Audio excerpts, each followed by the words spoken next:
and dragons and heroes' tales. And some of my favorite were Merlin and King Arthur.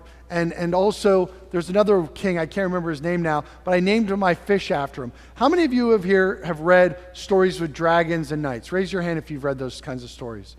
You have? Have you guys not? Have you not? Or have you? You have knights? Okay, so you know the basic idea, right? The knight has to go and kill the dragon, right? But have you ever thought about what the dragon represents? Why do we tell these stories generation after generation? And I'll give you a hint. It's tied with why I'm wearing black today. See, the reality is, why do we tell stories of dragons and knights? Is because we have greater things to defeat than dragons and evil in the world. See, the dragon in a certain sense represents the enemy, the devil, but it also represents death. That is, the thing that we must face in our life that is the most difficult is our own mortality. That is, that one day we will die. The saints say that if we learn to confront death, that if we learn to die with Christ, then we will rise with him. That is what our scripture proclaims, that Jesus Christ has conquered sin and death.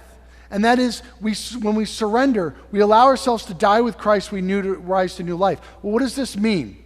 This means that we encounter the fear, we encounter the anxiety, and we learn to say, Jesus, I trust in you. Jesus, you are more powerful than all the things of this world. You are more powerful than coronavirus. You are more powerful than the fear, the anxiety. You are more powerful than bullies. Everything. Jesus Christ has conquered sin and evil. This is the source of our hope. So the question then, well, why am I wearing black? Well, one of the options of the church is to offer masses for the dead, to offer sacrifices for the dead. And we see this in the book of Maccabees, and we also see it in St. Paul, where he talks about a purification that happens after death. This is what we know as purgatory. And what we know is that all that fear, all that anxiety, all those things that we haven't conquered in this world wait for us in the next.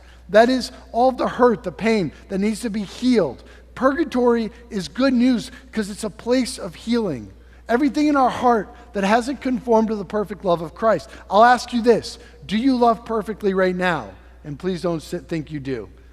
The reality is, to love perfectly, we must love our enemies. We must love those who hate us.